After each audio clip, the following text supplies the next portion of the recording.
up in the lift, pulling down the vines that have been growing on the end of the barn for roughly 1,000,000 years. A little different perspective on the barn. Yes, it is. My name is Krista, and that is my husband, Kevin. We just embarked on restoring a 150-year-old farmstead in Pennsylvania that was in my husband's family for 3 generations. We're starting our restoration with the barn that was basically falling down when we started.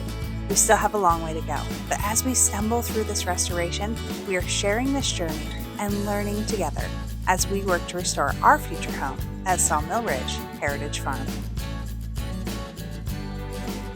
Hey guys, it's Krista back from Sawmill Ridge, and today we are doing some cleanup around the barn because we have some exciting things coming up here at Sawmill Ridge.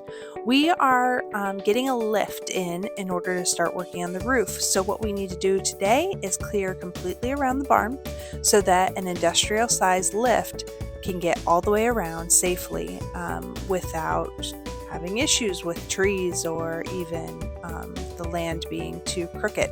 So as you can see on this west end of the barn, between the barn and the chicken coop, there is a lot of junk, trees, and things that we've got to move out. So I'm just picking up lumber and getting it cleared out. And actually we made pretty quick work of this part of the project.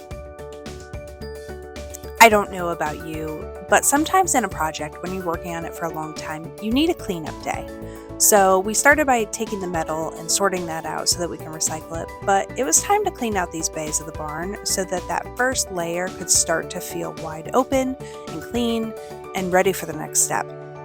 Having some of this old lumber around mentally just messed with us a little bit, especially since we realized now that a lot of it was not going to be able to be reused.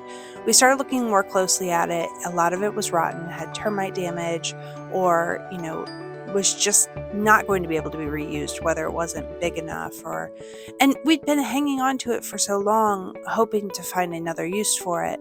But unfortunately, we made the decision in order to make the next steps here, we needed to get rid of some of the junk, put the good stuff to where we could actually use it. So the big nice pieces of wood are going upstairs to patch the floor, and finally clean out this bottom side of the barn so we could do some more excavating and just have some area to feel like it's wide open and ready to do some more work. So we got that done today, and it really made it feel like another good barn day, which the more good barn days, at the end of the day, you're like, oh, I can see a finish line. That is the goal at this point in the project. Okay, so today we borrowed a lift from a friend of ours, and we are going to try to chop that tree down and learn how to use the lift.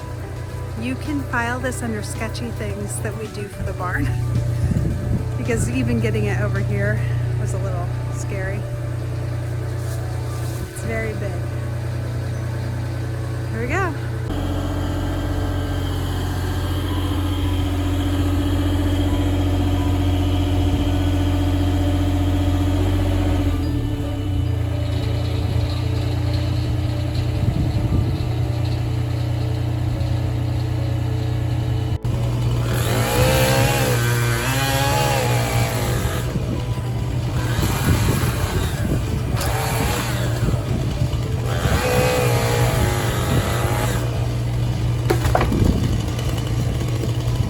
While my husband's doing some cutting, I want to show you the chicken coop. I've never really showed you guys this because we're going to be taking it down. We're not saving it. It's in pretty bad shape.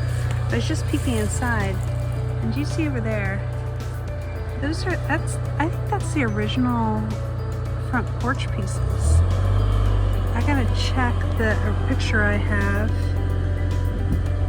from home, but I'm pretty sure there's pieces in here of what was the original porch, but as you can see, you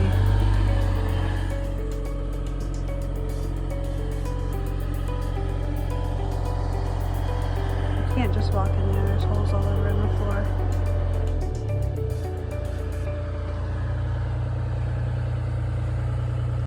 This is so cool. Check out this tree that has just completely grown around this old cattle fence that was here, that was probably, attached to it.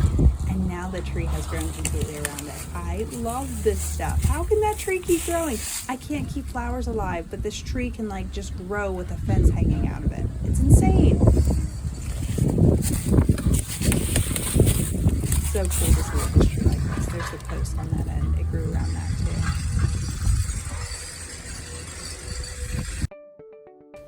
Okay, so we are getting ready to do our next big project, which is to pull down all of these vines on the west end of the barn. So one of the ways that we are trying to cut down costs while they go to do the roof and re-siding the barn is doing as much of the manual labor as we can ourselves. So today we're taking the lift up and we're pulling all these vines down because after they do the roof, they are going to re-side this side of the barn since it's the worst end before the snow flies. Hi. Hi. We're up in the lift, pulling down the vines that have been growing on the end of the barn for roughly 1 million years. A little different perspective on the barn. Yes, it is. I'm gonna flip the camera around and show you guys what we're looking at inside the barn. That's on top of the front grain bins. This is that corner that I cleaned out. We cleaned out, sorry. The barn looks bigger from here. Sure does. I can't wait to get rid of the grain bin in the middle. Yeah. Cool. Okay, back to work. No hands to video this. And here it is. The west end of the barn is finally free of all the vines, but unfortunately it just revealed just how bad it was.